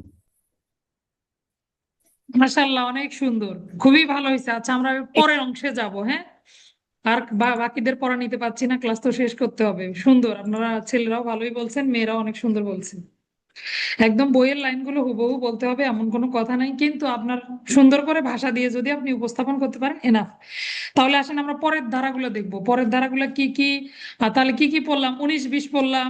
এবার আসেন 21-22। 21-এ হলো স্বেচ্ছাকৃতভাবে আঘাত দান করা। সাইবুল স্যারের পড়া নেবো, এরপর রেডি থাকেন। তাহলে 21-এ হচ্ছে স্বেচ্ছাকৃতভাবে আঘাত দান করা। আপনার আঘাত ঘটানোর অভিপ্রায়, যেহেতু এটা অপরাধ, এখানে আপনার অভিপ্রায় থাকতে হবে। তাহলে যদি কোনো ব্যক্তি অপর কোনো ব্যক্তিকে আঘাত দানের অভিপ্রায়, অপর কোনো ব্যক্তিকে আঘাত দানের অভিপ্রায়ে সে আহত হবে বা সে যন্ত্রণা পাবে, সে আঘাতপ্রাপ্ত হবে বলে জেনেও তাকে কি, এই যে 319-এ যে আপনি বর্ণনা পড়লেন, এই বর্ণনা দিনে তাকে আঘাত দান করে, তাহলে সেই ব্যক্তি কি করেছে? ইচ্ছাকৃতভাবে আঘাত দান করেছে বলে গণ্য হবে। বুঝতে পারলাম? যে ব্যক্তি এমন কোনো কাজ করে যেই কাজের দ্বারা অপর আরেকজন ব্যক্তির আঘাত ঘটবে, তার অভিপ্রায় থাকবে এবং সেই ব্যক্তিকে আঘাত করার সম্ভাবনা থাকবে, সেটা তার জানা থাকবে। কতগুলো কথা খেয়াল করেন। তাহলে আঘাত ঘটনার অভিপ্রায় থাকবে, এমন একটা কাজ করলো যেটাতে লোকটা আঘাতপ্রাপ্ত হতে পারে, এটা তার জানা থাকবে। তার অভিপ্রায় থাকবে, থাকার পরেও সে এই কাজ করবে, তাহলে সেই ব্যক্তি স্বেচ্ছাকৃত আঘাত দান করেছে বলে গণ্য হবে। একটু দেখেন কি লেখা আছে বিশ্লেষণ এই ধারায়। স্বেচ্ছাকৃতভাবে আঘাত কাকে বলে তা ব্যাখ্যা করা হয়েছে। স্বেচ্ছাকৃতভাবে আঘাত করা, তার মধ্যে নিম্ন বর্ণিত উপাদানগুলো বিদ্যমান। এই উপাদান 3টা পড়ে ফেলবেন। কি কি? এমন কোনো কাজ করা যেই কাজের অভিপ্রায় ছিল, সে জানা ছিল যে এই কাজ দ্বারা ওই ব্যক্তি আহত হবে, এবং এই কাজটা দিয়ে ওই সে ব্যক্তিকে সে আহত করবে, অর্থাৎ কৃত এবং অভিপ্রেত কাজ দ্বারা সে যেটা করলো এবং যেটা করতে চাইলো, সেটার ফলে ওই ব্যক্তি আহত হলো। কৃত মানে করে ফেলা, অভিপ্রেত মানে মনে মনে যেটার অভিপ্রায় করা হলো। তাহলে যে কাজের অভিপ্রায় করছিল, মনে করেন আমি শাহাদাতকে আঘাত দান করার ইচ্ছা ছিল আমার, এমনই একটা কাজ করলাম, সে আঘাত পেল, তাহলে ইচ্ছা করছিলাম যে কাজে, সেই কাজ ঘটলো কিনা? ঘটলো। তাহলে আমি তাকে স্বেচ্ছাকৃতভাবে আঘাত দান করেছি বলে গণ্য হব। তাহলে কোনো ব্যক্তি এমন কোনো কাজ করে যার দ্বারা অপর কোনো ব্যক্তির দৈহিক আঘাত ঘটে এবং আঘাত ঘটতে পারে, জেনে শুনে সে তাকে আঘাত ঘটানোর অভিপ্রায়ে যদি এই কাজ করে, তাহলে সে স্বেচ্ছাকৃতভাবে আঘাত দান করেছে বলে গণ্য হবে। এভাবে পড়বো। আপনি যখন সংজ্ঞা লিখবেন, সংজ্ঞার মধ্যে যেন উপাদানগুলো সবগুলো টাচ করে, না হলে সংজ্ঞাটা আপনার পরিপূর্ণ হবে না। বুঝতে পারছেন? তাহলে যদি কোনো ব্যক্তি অপর কোনো ব্যক্তিকে জেনে শুনে এমন কাজ করে যার ফলে তার আঘাত ঘটতে পারে বলে জেনে, মানে সে আহত হবে এটা জানার পরেও তাকে আঘাত দান করার অভিপ্রায়ই সেই কাজ করে, যার ফলে সংশ্লিষ্ট ব্যক্তি আঘাতপ্রাপ্ত হয়, তাহলে তিনি কি করেছেন? স্বেচ্ছাকৃতভাবে আঘাত দান করেছেন বলে গণ্য হবেন। এবার আপনি এই আঘাতের জায়গাটা গুরুতর আঘাত দিয়ে রিপ্লেস করে ফেলেন। রিপ্লেস বুঝি না, একটা জায়গায় আরেকটা জিনিস বসিয়ে দেন। অর্থাৎ যে ব্যক্তি স্বেচ্ছাকৃতভাবে এমন আঘাত দান করে, সে জানে যে এই আঘাতটা ওই গুরুতর 8 শ্রেণীর যে আঘাত, এই আঘাতের মধ্যে যে কোনো একটা আঘাত দান করে, তাহলে সেই ব্যক্তি গুরুতর আঘাত দান করেছে বলে গণ্য হবে। যে ব্যক্তি আঘাত দান করে, সে যে আঘাত করার ইচ্ছা করে আঘাত দান করে বা সম্ভাবনা রয়েছে বলে জানে, সেটা যদি গুরুতর হয়, অর্থাৎ ওই 8 শ্রেণীতে যদি পড়ে, তাহলে সেই ব্যক্তি স্বেচ্ছাকৃত গুরুতর আঘাত দান করে বলে গণ্য হবে। তাহলে 319 কি? আঘাত। 320 কি? গুরুতর আঘাত। 321 স্বেচ্ছাকৃতভাবে আঘাত দান করা। 322 স্বেচ্ছাকৃতভাবে গুরুতর আঘাত দান করা। এই 4টা ছিল সংজ্ঞা। এবার আসেন আমরা দণ্ড দেখব। 23, 24, 25, 26, 4টা দণ্ড। পরেও আছে আরো দণ্ড, অনেক দণ্ড আছে, কিন্তু আপাতত সাধারণ আঘাতের 2টা দণ্ড, গুরুতর আঘাতের, যেহেতু শুধু আঘাত বললে একটু এলোমেলো লাগে, আমরা কি বলি? সাধারণ আঘাত আর গুরুতর আঘাত। তাহলে সাধারণ আঘাতের দণ্ড 2টা, গুরুতর আঘাতের দণ্ড 2টা। একটু খাতায় লিখে ফেলেন। 23, 24, 25, 26, 323, 24, 25, 26 এভাবে লেখেন একটু কাগজে, তাহলে পড়তে ভালো সুবিধা হবে। তাহলে 323 হলো কি? যদি কোনো ব্যক্তি অপর কোনো ব্যক্তিকে স্বেচ্ছাকৃতভাবে আঘাত দান করে, তার শাস্তি। সাধারণ একটা আঘাত দান করলো, শাস্তি কত? 323। এই সাধারণ আঘাতটা মারাত্মক অস্ত্র দিয়ে যদি করে, তখন তার দণ্ড হয়ে যাবে 324, অর্থাৎ অস্ত্রভেদে দণ্ড। কিন্তু পেনাল কোডে এই যে আঘাতের অংশটা, এখানে অস্ত্রভেদে দণ্ড। তাহলে সাধারণ আঘাত কি কিভাবে হতে পারে চিন্তা করেন। গুরুতর আঘাতে এখনই আমরা যাবই না। মনে করেন আমি শাহাদাত ভাইয়াকে আঘাত করলাম, কয় রকম করে আঘাতটা দিতে পারি? একটা হলো নর্মালি একটা আঘাত দান করলাম, সে আহত হলো। আরেকটা হলো মারাত্মক অস্ত্র দিয়ে আঘাত করলাম, কিন্তু আঘাতটা কি হলো? সাধারণ হলো। হয় না? মনে করেন ধারালো একটা, এত বড় একটা ছুরি, ছুরি দিয়ে আমি তাকে আঘাত করলাম, আঘাতটা কি করলো? তার শরীর ছুঁয়ে গেল, সামান্য একটু কেটে গেল। তাহলে আঘাত কি? সাধারণ। গুরুতর আঘাতের শ্রেণীতে পড়েছে? 323 সংশোধন না, ওইভাবে সংশোধন হয়নি। বলা আছে কি যে এই আঘাতের যে ধারাটা, এটাতে অস্ত্রভেদে জামিন যোগ্যতা। বুঝতে পারছেন? এখনই সংশোধনে যাচ্ছি না, আমরা পরে এটা বলবো, নেমি সমস্যা নেই। সংশোধন হয়নি। আগে জামিন পেত, এখন জামিনের অযোগ্য করা হয়েছে, নাকি গুরুতর আঘাতকে জামিন যোগ্য করা হয়েছে, এমন আছে আর কি। আচ্ছা, তাহলে বুঝতে পারছি ঘটনাটা। সিআরপিসি তে আছে সংশোধনটা। দেখেন, একটা হলো আঘাত। আঘাতের 2 রকমের অপরাধ কি কি?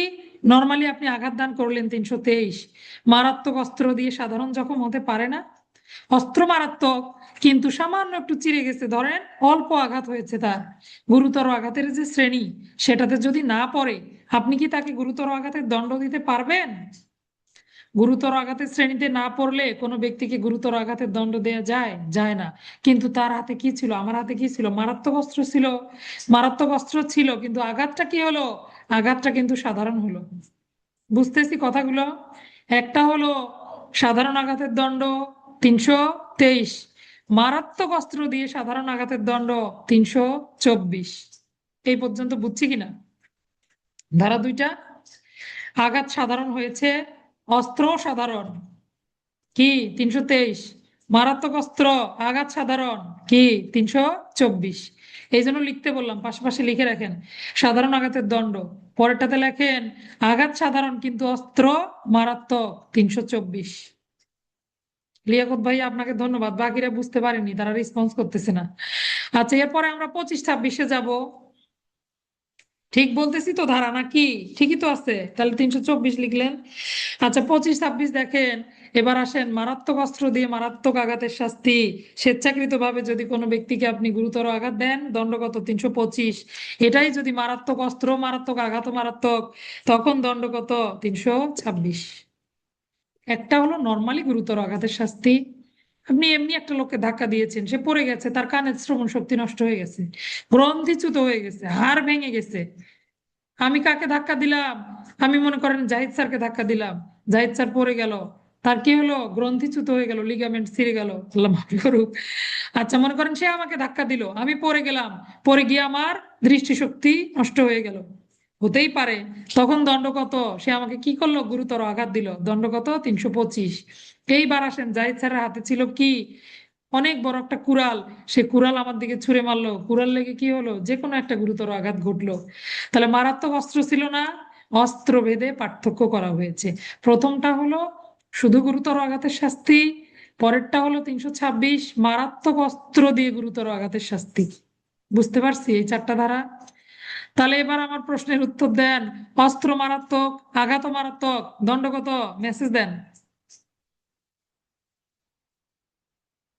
326, গুড। অস্ত্র মারাত্মক, আঘাত সাধারণ, দণ্ড কত? 324। মাশাল্লাহ মাশাল্লাহ, এই তো ভুল করে ফেলছেন। অস্ত্র মস্ত্র যাই হোক না কেন, আঘাত হয়েছে সাধারণ, সাধারণ ধরেন সাধারণ অস্ত্র সাধারণ আঘাত, তখন বা অস্ত্রই নাই সাধারণ আঘাত 323। অস্ত্র মারাত্মক হয়ে গেলে সাধারণ আঘাত 300। একটু উল্টাপাল্টা করে ধরলে আর পাচ্ছেন না, 324। অস্ত্র মারাত্মক লিখে রাখেন, আমি যেভাবে লিখতে বললাম এভাবে এভাবে লেখেন। প্রথমটা লেখেন সাধারণ আঘাতের শাস্তি, মারাত্মক অস্ত্র আঘাত সাধারণ 324, গুরুতর আঘাতের শাস্তি বা সাধারণ অস্ত্র দিয়ে বলতে পারেন, সাধারণ অস্ত্র দিয়ে গুরুতর আঘাত, দণ্ড কত? 325। অস্ত্র মারাত্মক, আঘাত মারাত্মক বা গুরুতর আঘাত, গুরুতর অস্ত্র, দণ্ড কত? 326। সাইফুল স্যার মাইক্রোফোন খোলেন।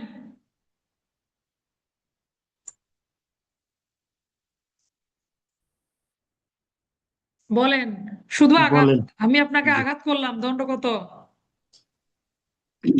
323। 323। আচ্ছা, মারাত্মক অস্ত্র দিয়ে সাধারণ গুরুতর আঘাত আঘাত করলাম, 325। মারাত্মক অস্ত্র দিয়ে গুরুতর আঘাত, গুরুতর মারাত্মক অস্ত্র দিয়ে মানে ধারালো অস্ত্র দিয়ে 326, মারাত্মক অস্ত্র দিয়ে যদি গুরুতর আঘাত 325। 326। আর অস্ত্র ছিল সাধারণ, ধরেন একটা লাঠি ছিল কোনো মতো, তাহলে সেটা দিয়ে আমি গুরুতর আঘাত দিলাম, তখন দণ্ড? গুরুতর আঘাত 325। অস্ত্র সাধারণ 325, রাইট। এরপরে আসেন অস্ত্র টস্ত্র, অস্ত্র ধরেন ছিল গুরুতর, আঘাত হয়ে গেল সাধারণ, তখন? 324। 24। মাশাআল্লাহ, বুঝতে পারছেন, ধন্যবাদ আপনাকে, মিউট হয়ে যান। তাহলে বুঝতে পারছি, এভাবে মাঝখান থেকে নীলুবা আপু পড়া বলবেন, মেয়েদেরকে ধরতে, তো মেয়েরা তো ডাকলে তো শোনেন না মেয়েরা। তাহলে এই পর্যন্ত বুঝতে পারছি সাধারণ আঘাতের দণ্ড বা স্বেচ্ছাকৃতভাবে কোনো ব্যক্তিকে আঘাত দানের দণ্ড হলো 323। এটাই যখন আপনি একটু অস্ত্রটা মারাত্মক হবে কিন্তু আঘাত ঘটেছে, তেমন সিরিয়াস কিছু না, শুধু আঘাত, আঘাত অপরাধ যদিও। তো গুরুত্বের ভেদে আমরা বলছি এখানে, তাহলে ঘটনা ঘটবে 324, অর্থাৎ অস্ত্র মারাত্মক হোক সমস্যা নেই, আঘাত হয়েছে সাধারণ 324। এরপরে আসেন গুরুতর আঘাত ঘটে গেল, তখন দণ্ড আপনার কত? 325। গুরুতর আঘাত ঘটলো, আবার অস্ত্রটাও ছিল কি মারাত্মক অস্ত্র, ধারালো একটা রামদা, বটি, ছুরি, তাই না? তখন দণ্ড যাবে 326। আচ্ছা, ক্লাসের শেষে জিজ্ঞাসা করবো নি, সময় নাই। এবার আসেন আমরা 326-এর ক দেখি। এসিড জাতীয় পদার্থ দিয়ে চোখ উপড়ে ফেলা, কত বড় নিষ্ঠুর কাজ! স্বেচ্ছাকৃতভাবে দুইটি চোখ উপড়িয়ে ফেলা অথবা এসিড জাতীয় পদার্থ দিয়ে চোখের দৃষ্টিগুলো নষ্ট করে ফেলা, মুখমণ্ডল মস্তক এসিড দিয়ে বিকৃতকরণ। এসিড নিক্ষেপের দরুন কিন্তু আলাদা শাস্তির ব্যবস্থা বা মাইনর অ্যাক্টে এসিড অপরাধ দমন, এসিড নিয়ন্ত্রণ, দুইটা আইন রয়েছে, বুঝতে পারছেন? তো সেগুলো ভিন্ন, যখন কিছুই ছিল না তখন পেনাল কোড সবাইকে রক্ষা করে বেড়াইছে, তাই না? এখন না এত শত আইন আসছে, আগে কিন্তু পেনাল কোড সব কভার করে। একটা জিনিস আপনি চিন্তা করেন, কি বুদ্ধি দিয়ে তারা আইনগুলো তৈরি করছে, যে এক পেনাল কোডে এমন কোনো অপরাধ নাই আপনি পাবেন না, হয়তো একটু সামন দিয়ে পিছন দিয়ে যাই যায়। তাহলে পেনাল কোড কত চিন্তা ভাবনা করে তারা বানিয়েছে। তাহলে 326-এর ক কি? 326-এর ক হলো স্বেচ্ছাকৃতভাবে দুই চোখ উপড়ে ফেলা, সেটা আপনি যেটা দিয়ে তোলেন না কেন, সাঁড়াশি কাঁচি যা দিয়ে তোলেন না কেন, অথবা এসিড জাতীয় পদার্থ দিয়ে দুই চোখের দৃষ্টি নষ্ট করে দেয়া, মুখমণ্ডল মস্তক এসিড দিয়ে বিকৃত করে দেয়া, এইটুকু পড়লেই হবে। অর্থাৎ আপনি কোনো ব্যক্তিকে গুরুতর আঘাত দান করলেন, তার চোখের দৃষ্টিশক্তি নষ্ট করে ফেললেন, এসিড জাতীয় পদার্থ দিয়ে করলে আপনাকে কি করা হবে? মৃত্যুদণ্ডে দণ্ডিত করা হবে। দেখেন, দণ্ড ঠিক আছে, উচিত দণ্ড। আচ্ছা, চক্ষু উৎপাটনের অপরাধ, উৎপাটন মানে কি? তুলে ফেলা। চোখ যদি তুলে ফেলে 326-এর ক, অন্য কোনো দিকে দেখার দরকার নাই, সরাসরি 326-এর ক। তাকে একদম ঝুলিয়ে ফেলবে ফাঁসিতে। ঠিক আছে, এরপরে আমরা যাব 327 29 দুইটা ধারা আগে পড়ে ফেলবো। দেখেন 327 এবং 29 সেম ধারা, আঘাত গুরুতর আঘাত। পরের ধারাগুলো আপনি যদি আঘাত গুরুতর আঘাত এভাবে করে পড়েন আপনার জন্য আরো ইজি হবে। তাহলে 327 পরে পড়বো 329, কোন ব্যক্তির বলপূর্বক সম্পত্তি ছিনিয়ে নেওয়া অথবা অবৈধ কাজ করতে বাধ্য করার জন্য স্বেচ্ছাকৃত আঘাত দান করা, এটা কিন্তু আঘাতের দণ্ড। হ্যাঁ, তাহলে অনেকে আবার বলপূর্বক সম্পত্তি ছিনিয়ে নেওয়া মনে করে দস্যুতা, দস্যুতা হতে গেলে কিন্তু ভিন্ন অপরাধ। বলপূর্বক সম্পত্তি আদায় আলাদা একটা অপরাধ আছে, তাই না? পেনাল কোডে আলাদা আলাদা অপরাধ, যতই একই রকম আপনার মনে হোক ঘটনা কিন্তু একই রকম নয়। আচ্ছা, আমরা যখন এগুলো পড়বো তখন এগুলো ক্লিয়ার হয়ে যাবে। আপাতত এইটুকু নেন, কারো কাছ থেকে বলপূর্বক তার সম্পত্তিটা আপনি ছিনিয়ে নিচ্ছেন, এই বলপূর্বক সম্পত্তি ছিনিয়ে নেওয়ার জন্য তাকে আঘাত দিলেন, দণ্ড কত? 327। অথবা তাকে একটা খারাপ কাজ করতে বাধ্য করছেন, অর্থাৎ যে কাজ করার জন্য সে বাধ্য ছিল না, জোর করে তাকে আপনি বাধ্য করছেন। যদি এখানে সিগনেচার কর, না হলে এই যে মাথায় বাড়ি মারলাম বা আঘাত করেই ফেলছেন। কাউকে কোনো কাজ করতে কি করা? বাধ্য করার জন্য স্বেচ্ছাকৃত আঘাত দানের দণ্ড হলো 327।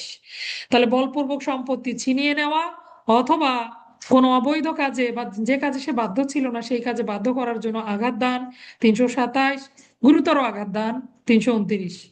কিসের? বলপূর্বক সম্পত্তি ছিনিয়ে নেওয়া অথবা কোনো কাজে বাধ্য করার জন্য গুরুতর আঘাত দান 329। 328 আসেন মলম পার্টি, এটা তো সবাই জানেন, জানেন না? বিষ অথবা অন্য কোনো পদার্থ দ্বারা কাউকে আঘাত দান করা। মলম পার্টি বলতে আমরা অজ্ঞান পার্টি বুঝি না? অজ্ঞান পার্টি গাড়িতে চড়ে যাবেন, বলবে একটু চা খান, 1 কাপ চা খেলেন, আপনার হুশ ঘুষ কিছু নাই, কি করলো? তারা সমস্ত কিছু নিয়ে পালিয়ে গেল, এরকম করে কিনা? তো এখানে একটু ভিন্নতা আছে, এই বিষ প্রয়োগ করে আপনাকে আঘাত দিল, আঘাত দিলে পরে আমরা ওটাকে বলি মলম পার্টি। এভাবে লিখে রাখতে পারেন মনে রাখার সুবিধার্থে 328। তাহলে 328 বিষ এগুলো দিয়ে আপনি কি করলেন? অথবা এমন কোনো ড্রাগস দেওয়া হলো আপনাকে যেটাতে আপনার সংজ্ঞা বিলোপ হয়ে গেল, মাতাল হয়ে গেলেন, ক্ষতিকারক এরকম কোনো ঔষধ দেওয়া হলো, 3-4 দিন হাসপাতালে থাকলেন, অনেকেই ভীষণ অসুস্থ হয়ে যায়। এখন আবার কি বের হয়েছে অনলাইনে, শয়তানের নিঃশ্বাস না কি যেন বলে, তাই না? তাহলে এগুলো প্রয়োগের মাধ্যমে মানুষকে আঘাত দান করার দণ্ড 328। তাহলে 326 এই পর্যন্ত ছিল গুরুতর আঘাতের দণ্ড। এরপরে যদি আপনি 27-28 পড়েন একটু আপনার এলোমেলো লাগবে, এর জন্য আপনি কিভাবে পড়বেন?